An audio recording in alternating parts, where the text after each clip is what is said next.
Hello friends, आज हम देखने वाले हैं ट्रांसफ़र फंक्शन। हम इसमें समझेंगे ट्रांसफ़र फंक्शन क्या होता है, पोल्स और ज़ीरोज़ के बारे में समझेंगे। सो ट्रांसफ़र फंक्शन से रिलेटेड सारी बातें यहाँ पर होंगी। ट्रांसफ़र फंक्शन क्या होता है? ट्रांसफ़र फंक्शन बेसिकली रेशो है Laplace transform of output variables with Laplace transform of input variables. अब इसमें दो कंडीशंस बहुत ज़रूरी हैं। पहला, जितनी भी इनिशियल कंडीशंस हैं वो ज़ीरो होनी चाहिए। काफ़ी बार हम सिस्टम में इंडक्टर या कैपेसिटर यूज़ करते हैं तो उनके इनिशियल स्टेट्स ज़ीरो ही होने चाहिए। ट्रांसफ़र फंक्शन लगाने के लिए मैंडेटरी कंडीशन है। और ये सिर्फ linear time invariant system, that is LTI system, उसी पे एप्लीकेबल है। लीनियर मतलब लीनियर में दो कंडीशंस हैं, होमोजेनिटी और सुपरपोजिशन, दोनों सेटिस्फाई होनी चाहिए। और टाइम इनवेरिएंट का मतलब है वो सिस्टम जो टाइम के साथ वेरी ना करे, रिस्पॉन्स चेंज ना हो। अब अगर मैं एग्जांपल लूँ तो यहाँ पे मैंने इनपुट दिया RS और इस सिस्टम में GS का ट्रांसफ़र फंक्शन है और यहाँ पे आउटपुट मिल रहा है CS। तो ट्रांसफ़र फंक्शन कैसे निकलेगा? आउटपुट बाय इनपुट, तो आउटपुट बाय इनपुट। यहाँ पे भी ऑल इनिशियल कंडीशन ज़ीरो ही है। इनिशियली पूरा स्टेट ज़ीरो था, इनिशियल कंडीशन यहाँ पे ज़ीरो है। नेक्स्ट, ट्रांसफ़र फंक्शन आपके दो टाइप के होते हैं, रेशनल ट्रांसफ़र फंक्शन और इरेशनल। रेशनल ट्रांसफ़र फंक्शन में बेसिकली न्यूमरेटर बाय डिनोमिनेटर है, तो न्यूमरेटर भी कुछ पॉलिनोमियल है, डिनोमिनेटर भी कुछ पॉलिनोमियल है, तो ये रेशनल ट्रांसफ़र फंक्शन है। लेकिन इरेशनल में क्या है? न्यूमरेटर बाय डिनोमिनेटर की फॉर्मेट है और इधर एक्सपोनेंशियल, कॉस, साइन या फिर कोई नॉन पॉलीमर एग्जिस्ट करेगा न्यूमरेटर साइड पे, तो इसे ट्रांसीडेंटल इरेशनल ट्रांसफ़र फंक्शन भी बुलाते हैं। हमें इसके ऊपर बात नहीं करनी है, हमें रेशनल ट्रांसफ़र फंक्शन में इंटरेस्ट है, हम इसके ऊपर बात करेंगे। तो rational transfer function, rational transfer function में हम बात कर रहे हैं proper rational transfer function. Proper कहने का मतलब है जो ऑर्डर है डिनोमिनेटर का वो ज़्यादा हो न्यूमरेटर से। प्रॉपर का जनरल में भी, रेशनल में भी, रेशनल नंबर या फ्रैक्शन में भी प्रॉपर का यही मतलब निकलता है कि डिनोमिनेटर का ऑर्डर जो है न्यूमरेटर से ज़्यादा होना चाहिए। अब यहाँ पे दो टाइप्स के हम फॉर्म बनाते हैं ट्रांसफ़र फंक्शन के साथ। एक होती है पोल ज़ीरो फॉर्म और एक होती है टाइम कांस्टेंट फॉर्म। पोल ज़ीरो फॉर्म में हमारे पास पोल्स भी अवेलेबल होते हैं और ज़ीरो भी। अभी पोल और ज़ीरोज़ क्या होते हैं? तो यहाँ पे इस टाइप का फॉर्मेट बनता है। ये एक कांस्टेंट है के और ऊपर है S-Z1, S-Z2, इस टाइप से कॉम्बिनेशंस फैक्टर्स बने हुए हैं। और अगर मैं इस पार्ट पे देखूँ तो यहाँ पे है S+P1, S+P2।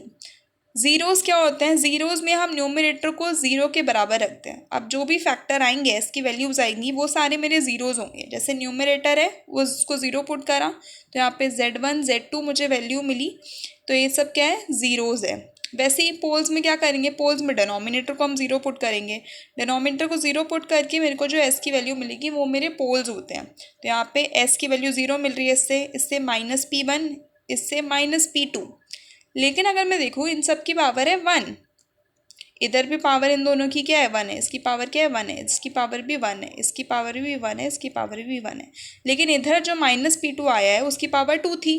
जिसकी भी पावर वन होगी उसे हम सिंपल बोलेंगे। ज़ीरो देन तो सिंपल ज़ीरो, पोल्स है तो सिंपल पोल्स। लेकिन यहाँ पावर टू आई है तो मैं इसको सिंपल पोल नहीं बोलूँगी, मैं इसको बोलूँगी pole is equal to -P2 of order to.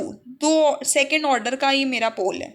तो दिस इज पोल। पोल के लिए हम डिनोमिनेटर को ज़ीरो करेंगे और ज़ीरो के लिए न्यूमरेटर को ज़ीरो कैसे बनाते हैं? न्यूमरेटर ज़ीरो होना चाहिए। इस तरह से मैं तो इस तरह से याद करती हूँ कि ज़ीरोज़ कैसे बनते हैं? न्यूमरेटर ज़ीरो पुट करके। तो यहाँ पे न्यूमरेटर का ज़ीरो होना चाहिए, न्यूमरेटर ज़ीरो होगा तभी ज़ीरो बनेगा। Second is time constant form. Time constant form में यहाँ पे इस टाइप के फॉर्मेट बनते हैं, K1+S_T1, S_T2, S_S_T3, S_T4। यहाँ पे जो T है ये मेरा टाइम कांस्टेंट है। ठीक है, दोनों फॉर्म्स अलाउड है बट ज़्यादातर हमें पोल ज़ीरो वाली फॉर्म देखने को मिलेगी, टाइम कांस्टेंट वाली कम देखने को मिलेगी। अब यहाँ एक क्वेश्चन है, क्वेश्चन कह रहा है GS आपको दे रखा है S-2, S+5, S+8, S+1, 6 +1J, इस टाइप का फॉर्मेट है। अब इसने बोला है पोल्स और ज़ीरो निकालें। ज़ीरो कैसे निकलेंगे? ज़ीरो में न्यूमरेटर को ज़ीरो रखेंगे, तो न्यूमरेटर को ज़ीरो करके यहाँ आएगा 2, -5, -8। और पोल्स के लिए डिनोमिनेटर को ज़ीरो रखेंगे, 0, -1, -6, -1 + J3, -1 -J3। ठीक है, इन सब के ऑर्डर वन है, तो ये सब क्या है? Simple poles and simple zeros. अब बात करेंगे ओपन लूप सिस्टम की। ओपन लूप सिस्टम में हमने इनपुट दिया, ट्रांसफर फंक्शन है, आउटपुट मिला। आउटपुट कैसे मिलेगा? इनपुट इनटू ट्रांसफर फंक्शन, ये मेरे को R S into G S मिल गया। इसको हम बोलेंगे ओपन लूप ट्रांसफर फंक्शन या फिर फॉरवर्ड पाथ ट्रांसफर फंक्शन, क्योंकि हम आगे जा रहे हैं, ऐसे जा रहे हैं, इनपुट से आउटपुट पहुंच रहे हैं और बीच में ये पड़ गया, तो फॉरवर्ड पाथ ट्रांसफर फंक्शन। इसको हम गेन ऑफ फॉरवर्ड पाथ भी बोलते हैं। तो इसके 3 नाम है, open loop transfer function, forward path transfer function या गेन ऑफ फॉरवर्ड पाथ। कोई फीडबैक नहीं होता आउटपुट से इनपुट की तरफ। यहाँ पे सी एस की value are S into G S है। ट्रांसफर फंक्शन क्या होता है? Output by input, output by input करूँगी, मेरे को जी एस मिल गया, तो this is the transfer function value. लेकिन क्लोज लूप सिस्टम में हमें 2 केसेस मिल सकते हैं। पहला open loop transfer function. Open loop transfer function आपको दे दिया, आपको फॉरवर्ड गेन दे दिया और आपको फीडबैक का भी गेन दे दिया। आपको बोल रहा है कि यार क्लोज लूप वाला ट्रांसफर फंक्शन निकालो। एक ये मेथड है कि आपको ओपन लूप ट्रांसफर फंक्शन का गेन दे दे और आपको फीडबैक के बारे में बता दे, फिर आपको खुद निकालना पड़ेगा क्लोज लूप सिस्टम का ट्रांसफर फंक्शन। और एक है कि डायरेक्टली क्लोज लूप पर ट्रांसफर फंक्शन दे दे। ठीक है, कैसे निकालेंगे वो हम आगे डिस्कस करेंगे। यहाँ पर this is the forward path and this is the feedback path. Very simple. यहाँ पे डिग्री या फिर ऑर्डर, डिग्री और ऑर्डर क्या होता है? डिग्री और ऑर्डर होती है highest power of denominator after pole zero cancellation. मतलब ऊपर नीचे अगर कोई फैक्टर सेम है तो हम उसको डायरेक्टली कैंसिल कर देंगे and we will get S की पावर। अगर मैं इधर देखूँ इस पर्टिकुलर क्वेश्चन में तो ऊपर नीचे ये दोनों फैक्टर सेम थे मेरे पास, तो मैंने ऊपर नीचे कैंसिल कर दिए। मेरे पास क्या बचा डिनोमिनेटर में? एस की पावर 5 प्लस 2s की पावर 4, ये दोनों मल्टीप्लाई होके ये देंगे। अब highest power of denominator, denominator सबसे बड़ी पावर किसकी है? 5 की। तो यहाँ पे 5 की सबसे बड़ी पावर है, तो यहाँ पे मुझे 2 पोल्स देखने को मिले। कौन से? एस की power, S is equal to 0 एक पोल है जिसका ऑर्डर 4 है, और एस की पावर -2, एस की वैल्यू -2, इसका ऑर्डर 1 है विच इज़ सिंपल पोल। तो यहाँ पे डिग्री क्या हुई? इसकी डिग्री हुई 5, क्योंकि हाईएस्ट पावर कितनी आई? एस की 5 आई, तो हमारे पास डिग्री क्या हो गई? 5 हो गई। Very simple. अब इसके बाद टाइप क्या होता है सिस्टम का? टाइप होता है, हम टाइप डिफाइन करते हैं ओपन लूप ट्रांसफर फंक्शन की हेल्प से। ओपन लूप ट्रांसफर फंक्शन की हेल्प से हम टाइप डिफाइन करते हैं। टाइप क्या होता है कि कितने पोल्स हैं ओपन लूप ट्रांसफर फंक्शन के, कितने पोल्स हैं इन अ क्लोज लूप सिस्टम। है एक क्लोज लूप सिस्टम, लेकिन मैं उसका देखूंगी ओपन लूप ट्रांसफर फंक्शन। मतलब हमें क्लोज लूप सिस्टम दे रखा है, लेकिन देखने मुझे क्या है? मुझे ओपन लूप ट्रांसफर फंक्शन को देखना है सिर्फ, और उसमें देखना है कि यार इसके कितने पोल्स ओरिजिन पे लाई कर रहे हैं। अब देखो GS, HS और GS 2 केसेस बन सकते हैं। या तो फीडबैक आपका 0 हो, फीडबैक अगर 1 हो, फीडबैक 1 होगा तो HS वाली टर्म 1 हो जाएगी, तो we will get open loop transfer function की वैल्यू क्या हो गई? GS।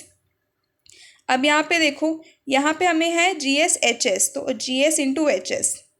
यहाँ पे नॉन यूनिटी फीडबैक है, HS की वैल्यू 1 के इक्वल नहीं है, तो यहाँ पे HS को भी कंसीडर करना पड़ेगा। तो हमें जब भी टाइप बोलेगा हमें किस पे नज़र रखनी है? GS इंटू HS पे। यूनिटी फीडबैक है तो GS आएगा सिर्फ, और अगर यूनिटी फीडबैक नहीं है तो GS HS दोनों आएंगे। ठीक है, अगर एक क्वेश्चन देखें तो क्वेश्चन ने बोला है find the type of system. ये सिस्टम दे रखा है, क्लोज लूप सिस्टम दे रखा है। अब इसमें मुझसे टाइप पूछ रहा है। टाइप कैसे निकालूंगी मैं? GS into HS। अब यहाँ HS तो नॉन ज़ीरो है, ठीक है, तो टाइप क्या है? GS into HS। तो GS इंटू HS करा मैंने, हाईएस्ट पावर कितनी आई इसकी? S की पावर 7। अब यहाँ पे मुझे देखनी है, इन दोनों को मैंने मल्टीप्लाई कर दिया, अंदर मल्टीप्लाई नहीं करा, जो बाहर के टर्म्स हैं उनको मैंने मल्टीप्लाई करा। S की पावर 3 और S की पावर 4 मल्टीप्लाई हुए, पावर ऐड हो गई, S की power 7, S plus 4 as it is रहा। तो इसका टाइप कितना हुआ? Poles of open loop transfer function जो कि 0 पे लाई कर रहे हैं। इसके पोल्स कहाँ पे लाई कर रहे हैं? 0 पे, ओरिजिन पे। और इसके पोल्स कहाँ लाई करेंगे? इसकी वैल्यू अगर मैं 0 के इक्वल रखूँ तो इसकी जो पोल्स हैं वो -4 पे लाई करेंगे, तो -4 पे लाई करें। लेकिन मुझे इसको कंसीडर नहीं करना, मुझे तो वो पोल्स चाहिए जो ओरिजिन पे लाई कर रहे हैं। तो डिनोमिनेटर के वो पोल्स जो ओरिजिन पे लाई कर रहे हैं वो कौन है? ये है S की पावर 7। तो कितने, तो इसका टाइप कितना हुआ? 7, क्योंकि 7 पोल्स ओरिजिन पे लाई कर रहे हैं, तो इसका टाइप 7 हो गया। ठीक है, तो अभी हमने ट्रांसफर फंक्शन की बात करी, आगे फीडबैक्स को हम कवर करेंगे। Thank you.